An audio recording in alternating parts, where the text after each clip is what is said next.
Good morning and welcome to my first visit ever here at Minnesota's Valleyfair. Now, this is a legacy Cedar Fair park that, although original to the chain's name comes from the combination of Cedar Point and Valleyfair, the two original parks. This is a much smaller park, often in the same conversation as parks like Michigan's Adventure, Dorney Park, those parks that don't get as much frequent investment. Now, don't let that fool you, because I could not be more excited for this park. It is so clear already, just stepping through the front gate, how much attention to detail and love go into this place. The presentation is wonderful. Employees here have already proven themselves to be incredibly friendly, and although they haven't gotten a new coaster in quite a few years, their lineup is nothing to write home about.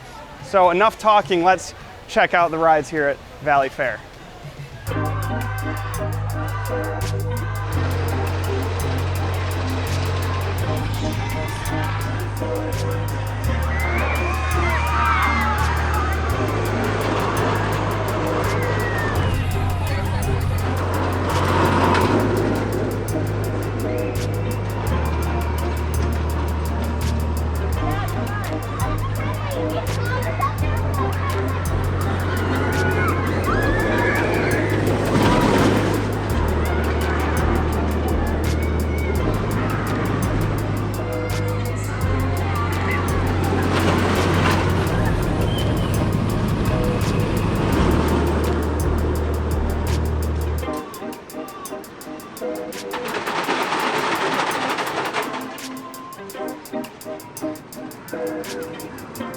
That was something, as a coaster enthusiast, I've been waiting to check off my box forever. In the coaster world, there's not like a crazy amount of manufacturers, right? There's like only so many companies that manufacture roller coasters, and one of those companies is Morgan. And Morgan was most known for their hyper coasters. They created a small amount of them, but one of them is Wild Thing here at Valleyfair. Now, from what I've heard, this is the tamest of the bunch. I've heard Steel Force at Dorney Park, as well as some of the others, run faster and can provide more airtime. But this was still a ride that I've been very eager to get on. The first drop near the back is awesome because it kind of has this thing where the train crests the top of the hill and it starts going down, but then there's a kink.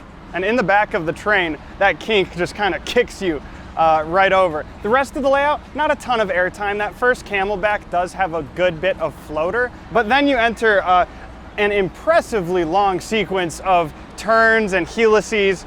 You get some interesting transitions and some decent positive Gs, but for the most part, it just invokes that sense of speed. That end sequence of bunny hills, little bit of floater, but I really wish that mid-course brake run didn't hit quite as hard, because if it didn't, that sequence would be awesome. But honestly, it's a great ride, incredibly smooth. It's not the craziest ride in the world, but honestly, just a really solid ride. A great way to kind of ease into the world of bigger roller coasters in a smooth and not too intense sort of way.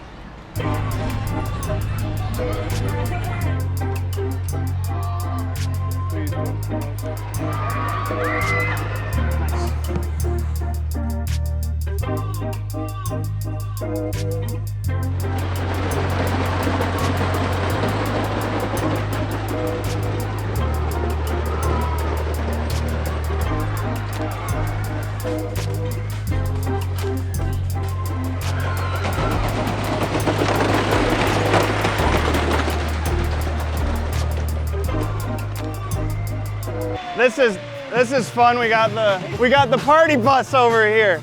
I just rode High Roller. That is the oldest roller coaster here, opened with Valleyfair in the 70s. It was built by the Ronhorst Group, which is now the Opus Group.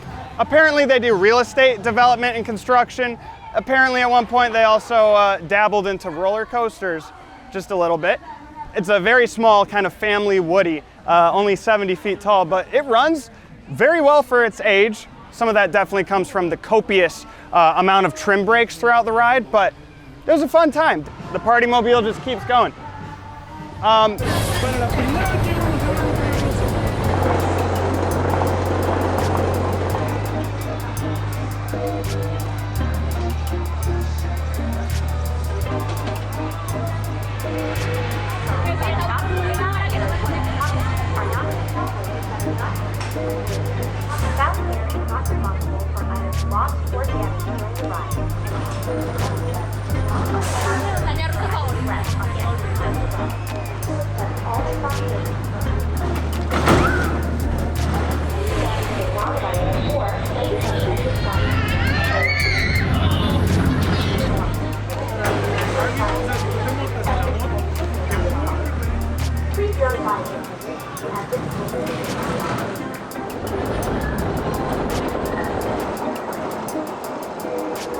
Mad Mouse is a Wild Mouse coaster.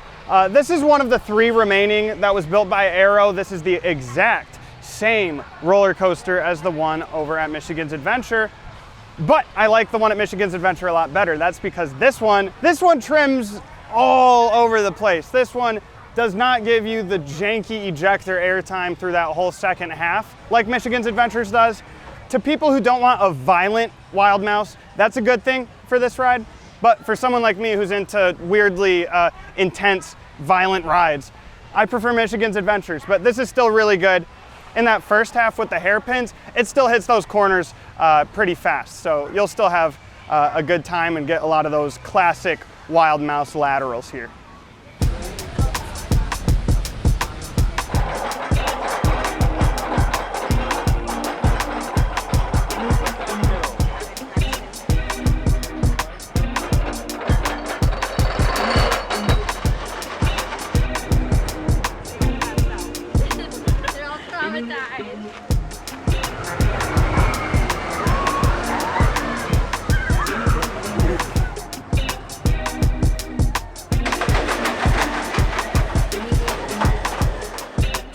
So Excalibur is an Arrow roller coaster. The ride model for this just says special coaster systems, so I kind of gather that this is just like, that's what Arrow called some of these custom rides. It's sort of between a mine train and like a hyper coaster in the same way that Gemini is. You still get the hybrid wood supports, steel track, you still have those 3-row Arrow trains, but you're dealing with a lot bigger of a ride with meaningful hills and fast transitions and pacing. I'm thoroughly impressed. This is a very short ride, so like if this is terrifying to you, good thing it's over like 30 seconds after the first drop.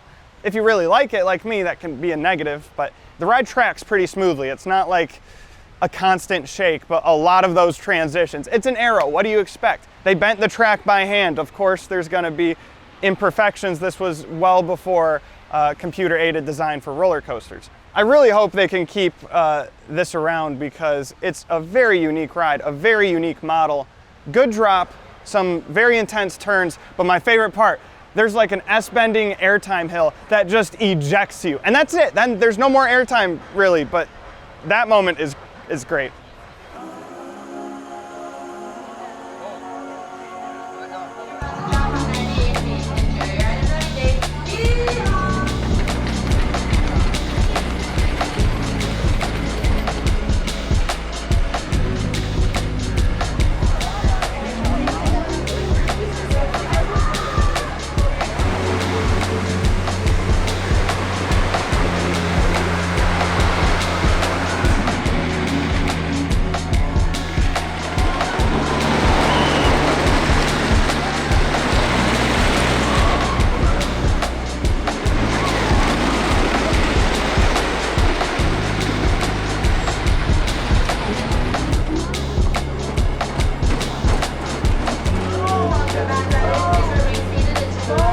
Renegade. Renegade is a 2007 GCI, or Great Coasters International wooden coaster. Straight and to the point, this ride doesn't really do airtime.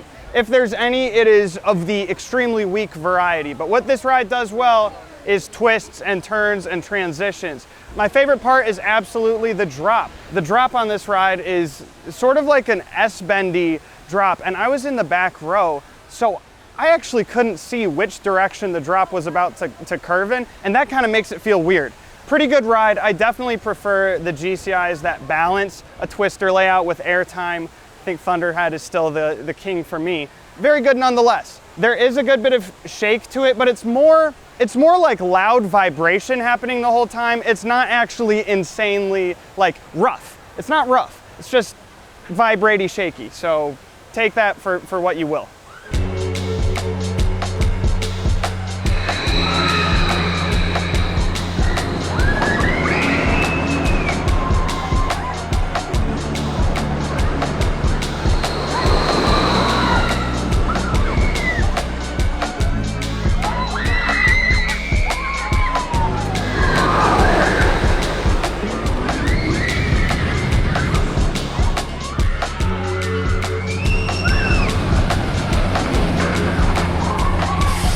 Venom is an Intamin Impulse roller coaster. This is the same coaster model as the late Wicked Twister at Cedar Point. Two things different about this one. Well, three. Wicked Twister was bigger. This has a straight rear spike. So the front one is twisted, the back one is straight. I actually really like that. It keeps a little bit more variety in the ride layout itself.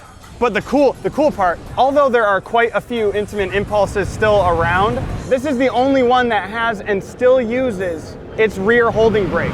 I didn't realize that this is the one that had the holding brake. I thought Dorney Park was the one that had the working holding brake. So there was like a moment where I was like, wait a minute, what is going on? Great rides. I think that this sort of thing services a small park like Valleyfair extremely well. It's what I wish was at my home park, Michigan's Adventure. Just, it doesn't have to be the biggest or the craziest ride, but something that provides a much different experience than anything else in the park, a launch.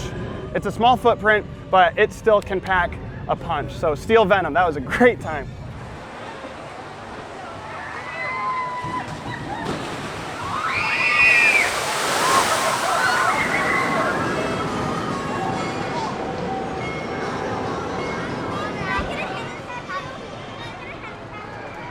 I just want to take a moment and say how much I appreciate this park.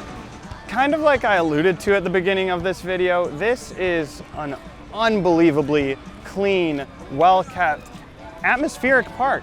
I think some of the biggest and best Cedar Fair Six Flags parks still don't really reach this level of immersion, and it's not like every area is themed. It's not. This isn't a theme park, this is an amusement park. But it is a very well done amusement park. I've said this about a few places, but this is the kind of place I would just come to hang out. Whether or not I'm gonna ride all the rides, this is somewhere where you could just enjoy being.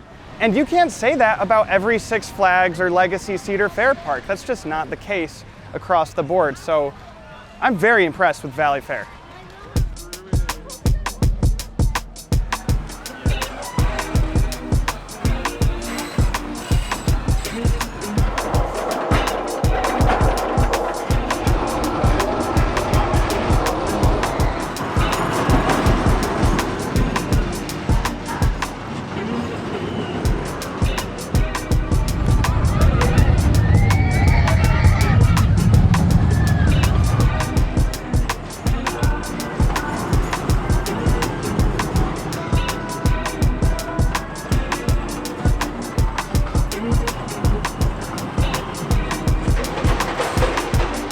Just rode Corkscrew, and congratulations Valleyfair. This is my favorite Corkscrew. This isn't the most simple Corkscrew. That would go to Michigan's Adventure, and that simple 2-inversion model where it just goes down the hill, turns, 2 corkscrews, that's it. This one has a much more complex layout, and it works really well because it's a smooth ride. There's a non-zero number of corkscrews out there that are very painful to ride. This is not one of them. You still get a small couple of moments with those arrow transitions that kind of jerk you into place. It tracks smoother than any corkscrew I've been on. There's the helix at the end of the ride behind me. It goes over the water. Really picturesque, and like I said, just a really solid corkscrew.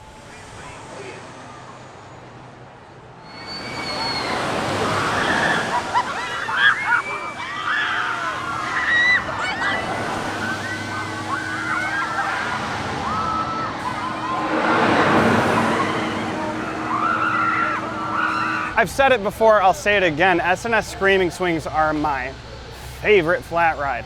And I don't think this is among the absolute tallest, but this one feels like it pushes harder on the reverse. Like when you're at the top of the swing, it really forces you down. And maybe I'm incorrect and I'm just not calibrated the Screaming Swings right now.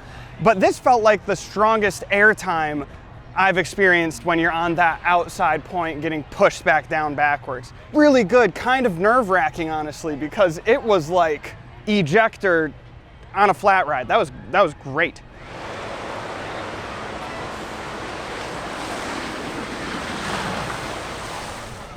Now there is an entire water park included with admission here at Valleyfair, and some areas of it look a little dated. But this main section in the entrance to the left this huge slide tower with drop slides and 2 just insanely tall speed slides. It looks spectacular. I just won't be covering that in today's video, but it is absolutely something to consider if you're looking at the value proposition for your visit here at Valleyfair. So on a hot summer day like today, that's something you just can't miss.